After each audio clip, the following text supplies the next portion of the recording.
The CEO called my personal cell at 6:47 on a Tuesday evening. No secretary, no scheduling, just him, breathing hard on the other end. "What will it take?" he said.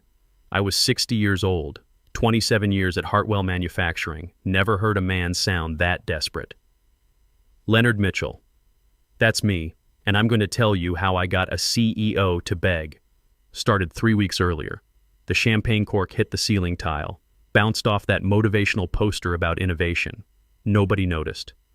Too busy celebrating. My work. 3 years I'd spent on that ERP migration.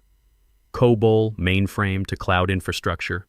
Zero downtime during cutover. Board could finally see real-time financials instead of waiting for quarterly printouts. Accounts payable automated. Inventory tracking live. Customer credit analysis running smooth as silk. I built that, line by line, weekend after weekend while everyone else went home. Tyler Bradshaw walked in around 2. You know the type. 33 years old, MBA from whatever school his daddy paid for. Somehow my boss, despite never writing a line of code in his life. Always had that look. Like he was doing you a favor just by talking to you. "Len, hey, got a second?" Didn't wait for an answer. Never did. "So, about your bonus? Corporate's doing this thing where they're tightening up on post-project payouts. Policy shift, you understand, right? 27 years. This kid was telling me about policy. Policy shift, I said. Not a question. Just repeated it back. Yeah, man. Not personal. Just belt tightening across the board. Already moving toward the door. Already done with the conversation. Not personal. Right. Not personal like the weekends I'd spent debugging integration failures while Tyler posted LinkedIn updates about leading digital transformation. Not personal like my granddaughter Emily's college fund counting on that money. Not personal like the contract clause I'd negotiated 3 years ago when his father almost outsourced this entire project to consultants in Dallas. I nodded once. Got it. What I got was this. They thought I was disposable. The old guy who rebuilt their financial backbone from legacy systems held together with duct tape and prayer. The guy who'd survived 2 recessions, 3 acquisitions, and more managers than I could count. That guy could be filed under cost savings. They were wrong about one thing, though. That contract clause, page 47, Appendix C, Clause 8.2. Buried in the vendor licensing agreement nobody else had bothered to read. In the event that the designated principal architect as defined in Addendum A is removed from active compensated status for any period exceeding 96 hours, this license shall be deemed null and void with all access rights terminated immediately. I'd fought for that sentence 3 years ago.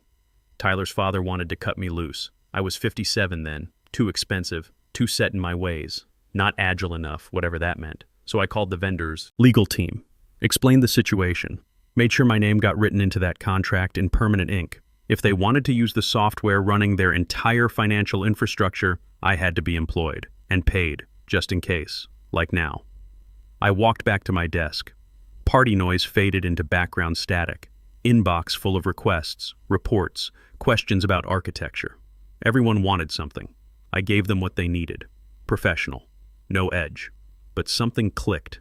Not anger. Just cold clarity that comes from watching people like Tyler fail upward for 3 decades while people like me kept the lights on. Opened an encrypted folder. Pulled up the contract. PDF. Fully executed. Signatures from everyone who mattered. Stared at Clause 8.2 for a long time. Remembered the fight to get it included. Tyler's father rolling his eyes. Fine, whatever, just get it done. Then I opened Outlook. To Patricia Morrison, Legal Counsel. Subject, FYI, potential licensing issue 4 sentences. Hi Trish. Looping you in on the ERP vendor license, specifically Appendix C, Clause 8.2, may be compliance implications regarding current compensation structure. Full contract attached. Hit send. Not dramatic. No threats. Just information. But I knew what would happen. Patricia Morrison was the CEO's niece, but unlike Tyler, she'd earned her spot. Smart. Thorough. Actually read contracts. Once she saw that clause, she'd understand exactly what Tyler's policy shift had triggered. Left at 6, same as always. Waved to the cleaning crew. Walked to my truck with a leather notebook in my bag. Inside that notebook, handwritten logs, every system dependency, every integration point, every piece of infrastructure that relied on my code, 63 critical systems, financial close procedures, board dashboards, payroll calculations, inventory tracking, customer credit models, all tied to that license, all about to fail in 4 days. Monday morning started quiet. Too quiet. Got my coffee. Same burned pot sitting there since 6. Settled at my desk, checked email. Overnight reports ran clean. Board dashboards refreshed. Everything humming along on the system I'd built. 9:47 a.m. I got removed from the digital transformation Slack channel. No explanation. 1 second reading a thread about Q4 planning. Next second, you no longer have access. 10 minutes later, my calendar invite to Monday Technical Sync disappeared. They were icing me out. Tyler probably thought he was being strategic. Cut off access. Maybe I'd fade away quietly. I opened Excel. New spreadsheet. Critical dependencies. ERP v4.2. Started listing. Financial close process. My stored procedures. Board reporting. My data warehouse. Accounts payable. My automation scripts. Payroll. My COBOL translation code. By lunch, 63 systems. By end of day, 81. Each one had a column. Failure condition without license. Most would collapse within 4 days, some within hours. Tyler never responded to Patricia's email. I could see the read receipt. He just ignored it. Probably figured legal was being overly cautious. Contracts were just words on paper. Friday, I did something I hadn't done in 27 years. Backed up everything, every script, every diagram, every piece of documentation. Encrypted it all on a drive I took home. Not malice, preparation. The weekend I went fishing. Didn't catch anything. That wasn't the point. Sat in my boat thinking about that deadline, 96 hours since they officially denied my bonus. Clock would hit 0 Monday at midnight. Thought about Emily. Smart kid, wanted to study engineering like her grandpa. Bonus would have covered 2 years' tuition. Thought about Tyler walking into that party with his smirk. Mostly thought about companies that spend decades building loyalty, then throw it away for quarterly numbers. Monday afternoon, Patricia called an emergency meeting. No calendar invite. Just quiet hallway conversations pulling people into conference room B. I wasn't invited. Didn't need to be. Through the glass wall, I could see Tyler's face going red. Finance director flipping through spreadsheets. Patricia Morrison sitting perfectly still at the table's head. She looked tired, made eye contact across the office, slight nod, then headed toward the CEO's corner office. At 11:43 p.m., the deadline passed. System didn't explode, no alarms, no error messages, just stopped. Quietly, completely. Tuesday morning smelled like panic and burnt coffee. First sign was the CFO's daily report. Didn't generate.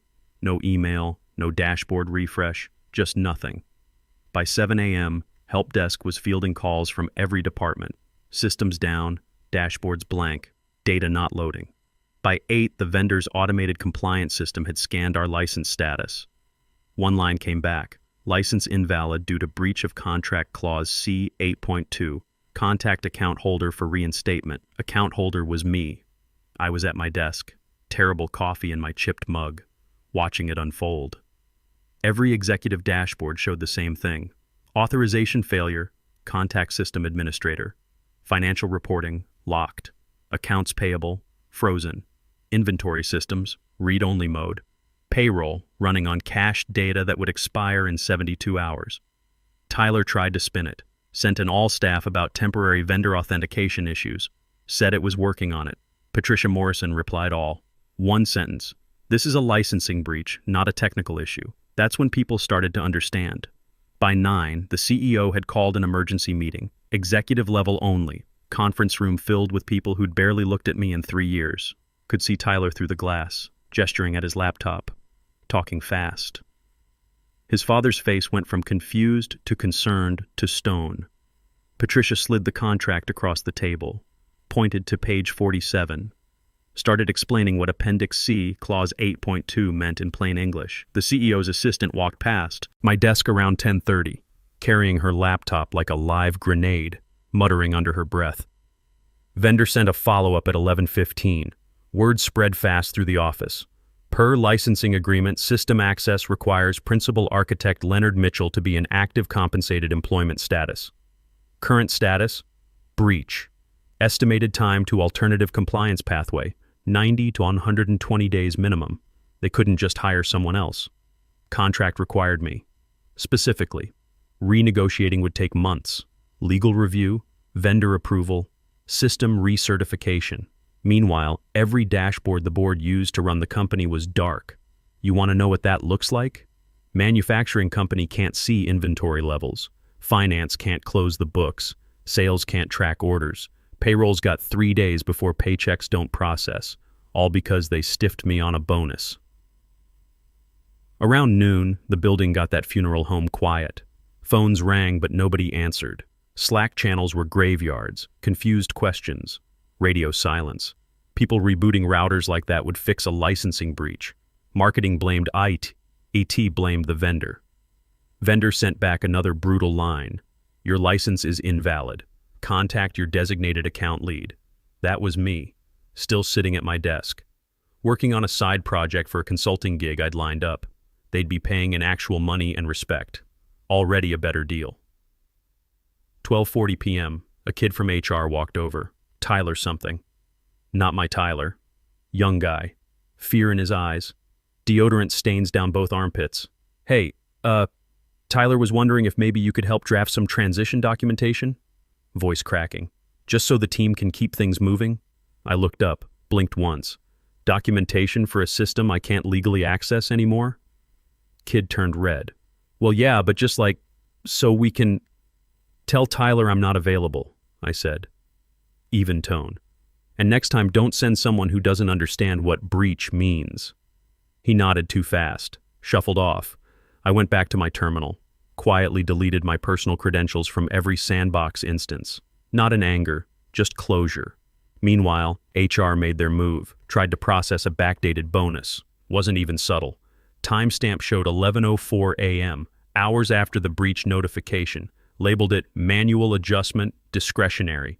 Thought they could slap a Band-Aid on a bullet wound. Patricia wasn't having it. Sent a company-wide email. Short, brutal. Retroactive compensation does not resolve breach status per contract clause 8.2.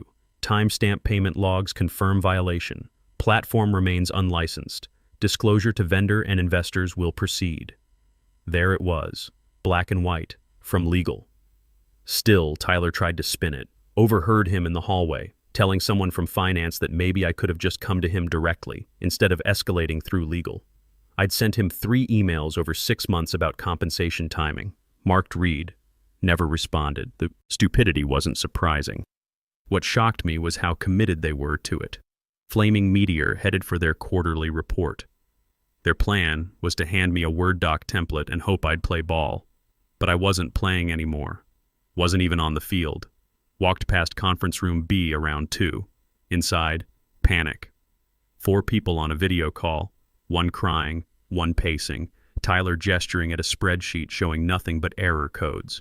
Didn't slow down, just smiled at the vending machine.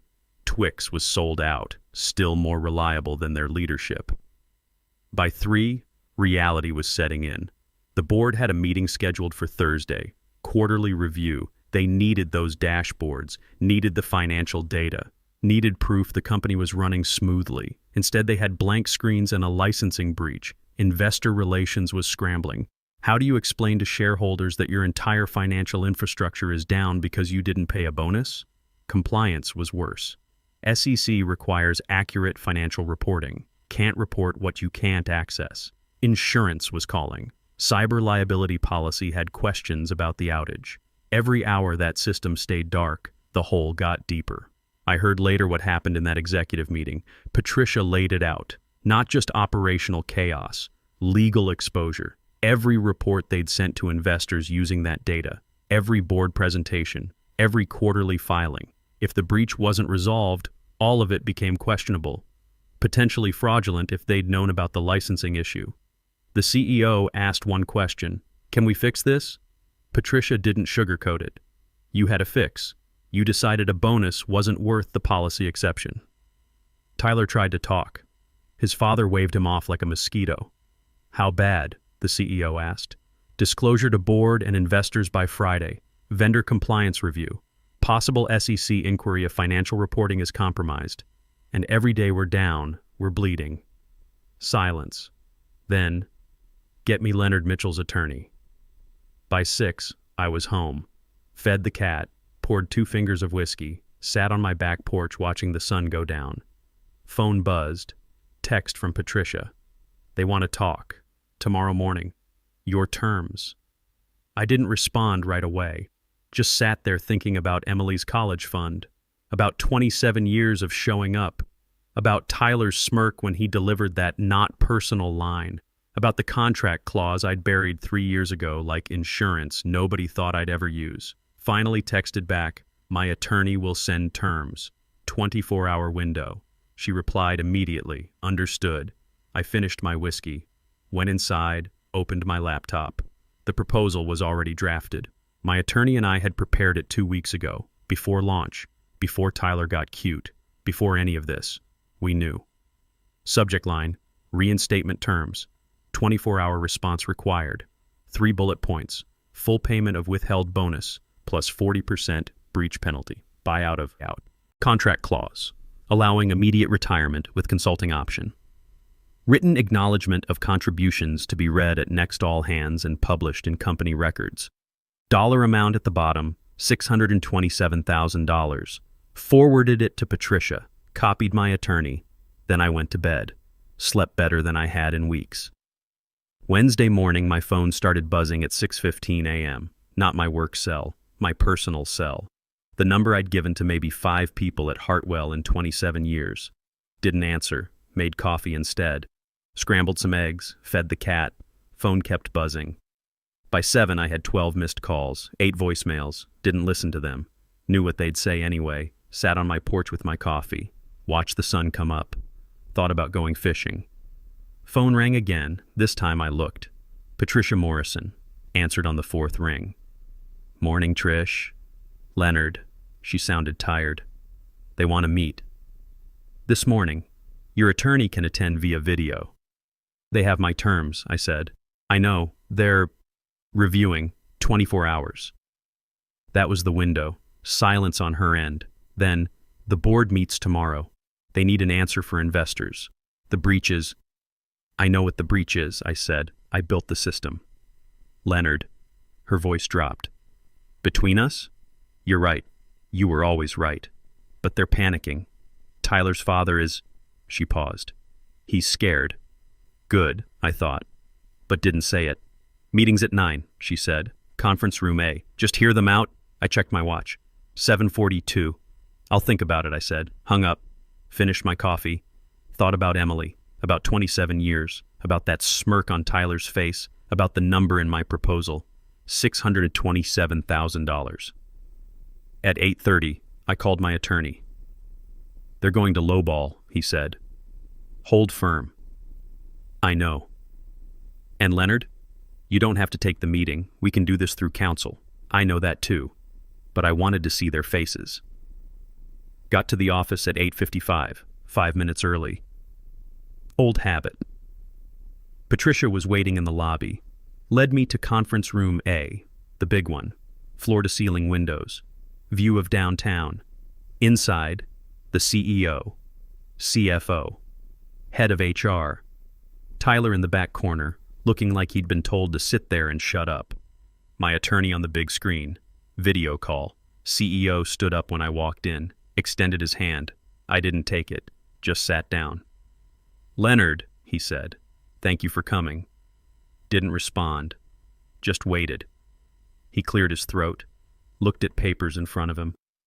We've reviewed your proposal, and we understand the situation, the breach, the timeline, all of it. Waited. The number you've proposed is substantial. We'd like to discuss alternatives that might be more... No, I said. He stopped. I'm sorry. No alternatives. Those are the terms. You have until this evening to accept or decline. CFO leaned forward. Younger guy. Never learned his name.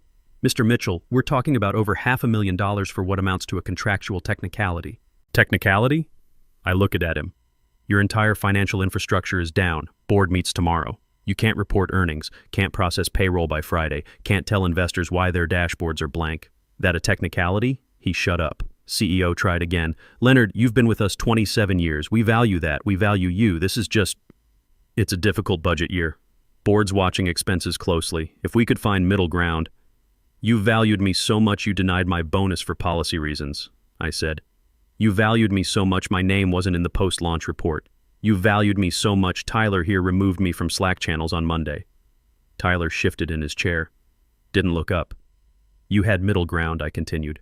It was called honoring your contract. Paying what you promised. That ship sailed. CEO sat back, looked at Patricia. She shook her head slightly. Meaning, I told you. What about the consulting arrangement? HR spoke up. Could we structure more of the payout through that? Spread it over time? My attorney's voice came through the speaker. No. Cash payment, wire transfer. Full amount by close of business today, or the offer expires. That's less than 12 hours, CFO said. Yes, my attorney replied. It is. Silence. CEO rubbed his face, looked older than I remembered. If we don't accept, then I file the formal breach escalation with the vendor's compliance team, I said. They notify your investors, insurance carriers, and banking partners.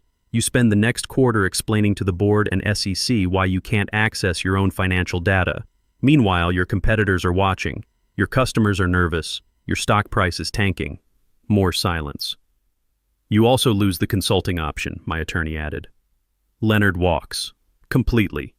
You're left renegotiating a license that took 3 years to structure originally. Best case, you're operational again in 4 months. Worst case, you're migrating to a new vendor. That's 18 months minimum. CEO looked at the papers again, at the number. $627,000. This is extortion, he said quietly. No, I said. This is the consequence of breaking a contract I specifically negotiated to prevent exactly this situation. You chose not to read it. You chose not to honor it. You chose to treat me like I was disposable. Looked at Tyler. He was staring at the table. And you, I said to him. You told me it wasn't personal. He finally looked up, face pale. This isn't personal either, I said. It's just business. Policy. You understand? He flinched like I'd slapped him. CEO stood up. I need to make some calls. Can you give us an hour? I looked at my watch. You've got until 5 p.m., not an hour, not a negotiation, yes or no. Stood up, headed for the door. Leonard, CEO said. I stopped. Didn't turn around. We should have just paid you. Yes, I said. You should have. Walked out. Spent the rest of the morning at a coffee shop downtown. Good coffee for once. Sat by the window. Read the paper. Phone buzzed constantly. Ignored most of it. Patricia texted at 11:30. They're arguing about budget allocation. CFO's pushing back. Didn't respond. At 1:15, CEO's talking to board members, explaining the situation. Still didn't respond. At 2:47, they're going to accept. Finalizing approval now. Replied. Wire instructions with my attorney. Confirmation by 5 p.m. or offer expires. At 3:42, my attorney called. Wires processing, he said. Should hit your account within the hour. All of it, every penny. Plus, they've agreed to the written acknowledgement. CEO will read it Friday at all hands. I sat back. Watched people walking past outside. Regular Wednesday afternoon. Nobody knowing what had just happened. Leonard, my attorney said. You still there? Yeah, I said. I'm here. How do you feel? Good question. Didn't feel victorious. Didn't feel angry anymore. Just done. Tired, I said. Well, you just made them pay $627,000 for violating a contract you warned them about. That's not tired. That's winning. Maybe. But winning at 60 after 27 years shouldn't feel like this. At 4:33 p.m., my phone pinged. Bank notification. Wire transfer received. $627,000. Sat there staring at it for a long time. All because they wouldn't pay a bonus. All because they thought I didn't matter. All because I'd read the contract, drove home, fed the cat, poured whiskey, sat on the porch again, thought about what comes next. Emily's college fund was secure now. 2 years covered, maybe 3 if she got scholarships. Retirement was solid, could stop working tomorrow if I wanted.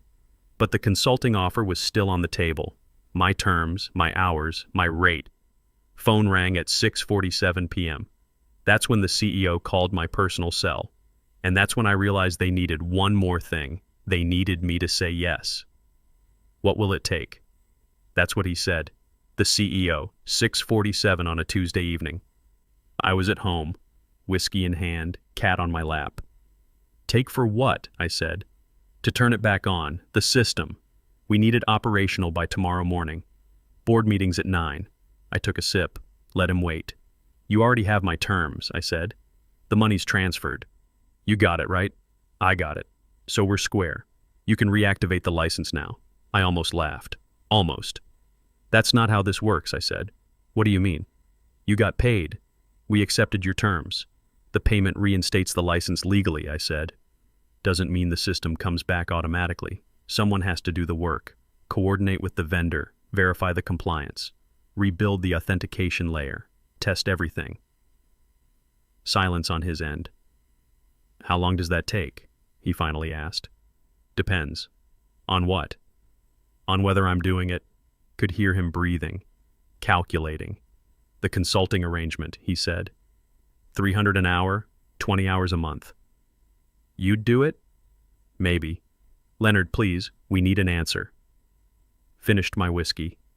Looked out at the dark yard. 27 years I'd given them, fixed their problems, trained their people, built their infrastructure, kept the lights on while people like Tyler climbed over me, and now they needed me again. I'll do it, I said. But not tonight, not tomorrow morning, tomorrow afternoon, after the board meeting. After? Leonard, we need those dashboards for the meeting. Should have thought about that before you broke the contract, I said. Tomorrow afternoon, 3 p.m. Take it or leave it. Long pause. Fine, he said, 3 p.m. One more thing, I said. What?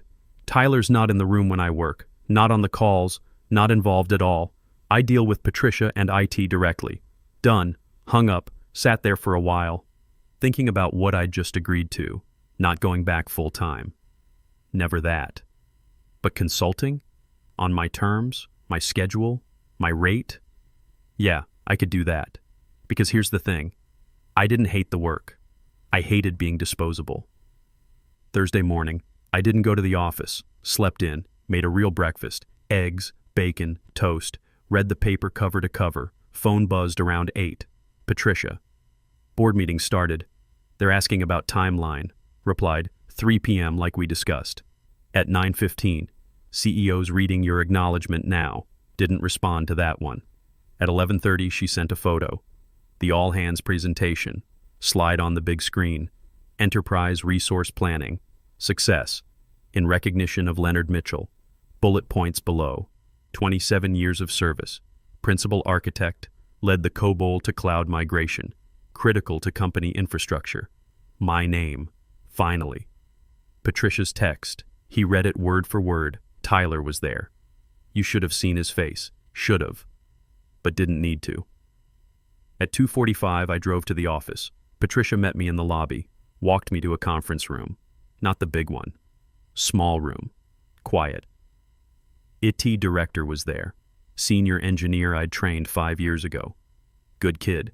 Listened when you taught him something. Okay, I said. Let's fix this. Took 4 hours. Called the vendor. Verified my employment status. Confirmed the compensation.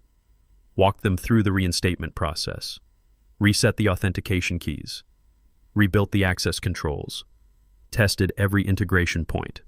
At 6:52 p.m., the first dashboard came back online. By 7, financial reporting was running. By 7:30, accounts payable was processing.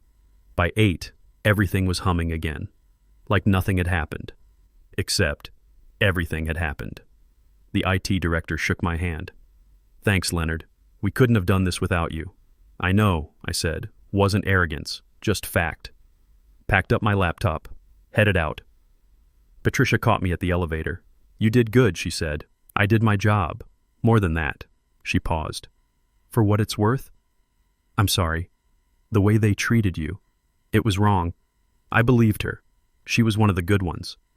You going to stick around? She asked. The consulting thing? For a while, I said. Until they don't need me anymore. Or until I don't feel like it. Fair enough. Elevator opened. I stepped in. Leonard, she called, held the door. Next time someone builds something important here, I'm making sure their name's in the contract. First page, bold letters. I nodded. Good. Friday afternoon, the wire transfer cleared completely. Moved most of it to Emily's college fund. Set aside some for retirement. Kept enough for a new boat. Been wanting one for years. Saturday morning, I took Emily out for breakfast. 17 years old, smart as hell, wanted to be an engineer. Grandpa, she said over pancakes, Mom told me about your bonus, about what happened. I shrugged. It worked out. But they tried to screw you over. Yes, and you made them pay. Yes, she grinned. That's badass. I laughed. First real laugh in weeks. What did you learn from it? I asked. She thought about it, poured more syrup on her pancakes. Get it in writing, she said, and read the fine print. That's part of it. What's the rest? Know your worth, I said. Don't let anyone convince you you're replaceable. And if they try, make damn sure you've got leverage. She nodded. Serious now. Did you plan it? The contract thing? Plan for the possibility, I said. Hoped I'd never need it. But when you work somewhere long enough, you learn. Loyalty's a one-way street in corporate America. You protect yourself or nobody will. That's kind of sad. It is, I agreed. But it's true. We finished breakfast. I paid, dropped her at home, drove to the lake, looked at boats. These days I consult twice a week, Tuesday and Thursday afternoons, 4 hours each. My rate, my schedule. Fixed a few more things at Hartwell. Trained their new architect. Good guy, younger, knows his stuff. I made sure his contract had the same clause mine did. Patricia saw to it. Tyler got reassigned. Strategic advisor with no team. Fancy title, no power. His father's way of saving face while benching him. Heard he's looking for jobs elsewhere. Good luck with that. The story spread. LinkedIn, engineering forums, trade publications. The Leonard Mitchell case, they called it. Old engineer protects himself with one contract clause. Company learns expensive lesson. Got invited to speak at a few conferences. Took some. Declined others. Phone rings with consulting offers. Pick the interesting ones. Turn down the rest. Because here's what 60 years taught me. You spend your whole career building things. Making them work. Fixing what's broken. Training the next generation.